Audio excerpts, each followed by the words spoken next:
10 ประโยคสร้างแรงบันดาลใจ 1. คนที่สำเร็จทางกลางพร้อมบ่พร้อม คนที่บ่สำเร็จมักท่าให้พร้อมก่อนเสมอ 2. ความล้มเหลวคือโอกาสในการเริ่มต้นใหม่เฮ็ดสิ่งเก่าอีกครั้งอย่างเฉลียวฉลาดกว่าเก่า 3. อนาคตของเจ้าขึ้นอยู่กับสิ่งที่เจ้าเฮ็ดในมื้อนี้บ่แม่นมื้ออื่น 4. อัจฉริยะเกิดขึ้นจากแรงบันดาลใจเพียง 1% ส่วนอีก 99% คือการลงมือเฮ็ด 5. อย่าเฝ้ายอมแพ้จุดเริ่มต้นนั้นมักจะยุ่งยากเสมอ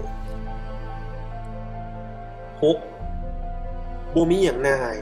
เท่ากับการแนมเบิ่งคนอื่นกำลังเฮ็ดในสิ่งที่เจ้าเคยเว้าว่า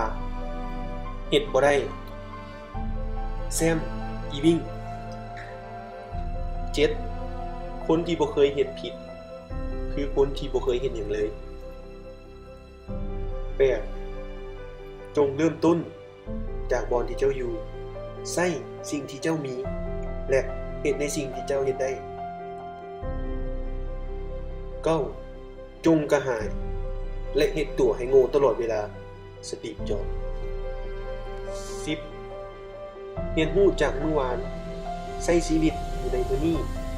มีความหวังกับมื้ออื่นสิ่งสำคัญคืออย่าหยุดตั้งคำถามสุดท้ายนี้ทีมงานขอขอบใจแฟนเพจทุกท่านหวังว่า10 บทความที่กล่าวมานั้นจะเป็นแรงบันดาลใจให้ทุกท่านขอขอบใจ